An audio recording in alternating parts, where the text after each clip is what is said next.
We saw there, I commented on the size of the Mookie Betts glove. He said, that's a trainer.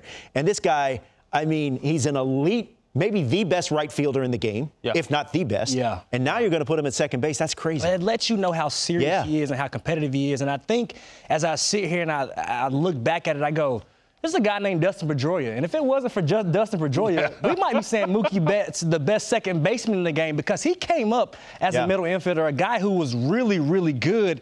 And he just happened to have a guy like Dustin Pedroia playing in front of him. So, hey, to make room, you got to play right field. And now he's one of the best right fielders in the game. So Mookie Betts, like Mike Trout said, he can do everything extremely well. He's a great bowler. We've seen him run routes. We've seen him shoot hoops. There's nothing he can't do. So having Mookie right there to kind of bolster that lineup, and it gets you another quality bat out there in Tucker. So, I like the move, and if anybody can do it, Mookie can do it. 100%. Kyle Tucker's an absolute stud. I mean, this guy is one of the best players in baseball that people don't talk about enough. So to have him to be able to go out there and play right field for you, hold that down, it allows you just some maneuverability, that flexibility that all teams are looking for, during the regular season. Now Team USA's got that because they got a guy like Mookie that they can move around. 30 career games at second base for Mookie Betts, and I bet you would not be able to tell once he begins to play second base for Team USA.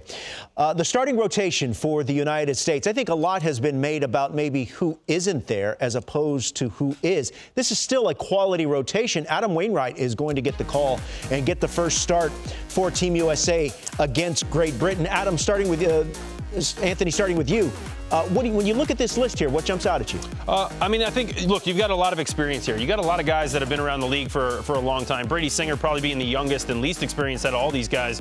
But realistically, I mean, Adam Wainwright, obviously, a ton of experience. Nick Martinez pitched really well for San Diego last year in a kind of a flip role. He could relieve, he could start. Lance Lynn, struggled early last year. He actually came on really well late in the year. So, I mean, I look to all these guys to really have a nice opportunity to go out and show what they can do, on the big stage. And then I think about the fact that this bullpen is really good. It is. They have a very, very strong bullpen. None of these guys have to go out and throw 7 innings. No. They're not going to. They're not built up to. Right. 3 innings each, and then go out there with this bullpen and let these guys lock it down. You're going to have a lot of success. Ooh, I mean, David Bednar, Ryan Jason Preston, Adam, Devin Williams. This is nasty. Hey, getting back to that rotation, at the bottom there, towards the bottom of that screen, Merrill Kelly. Yeah. I mean, I think that's an underrated name there. It's an extremely underrated name, and one reason it's underrated is because how well he handles lefties, right? So you talk about a guy that's going to be facing some really good hitting squads.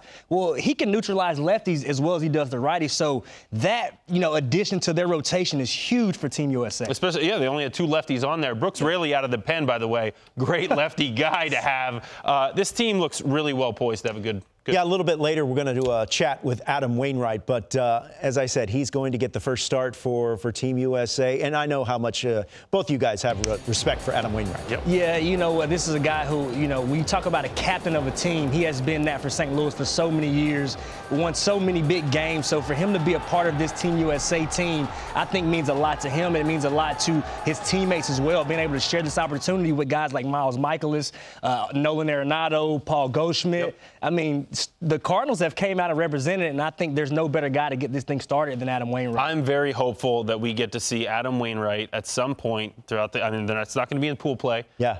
Face off against Yachty's team in Puerto Rico. He's managing Team Puerto Rico. I hope we get to see that. Absolutely. That is going to be if both teams advance that far, it will be in South Florida, in Miami, home of the Marlins.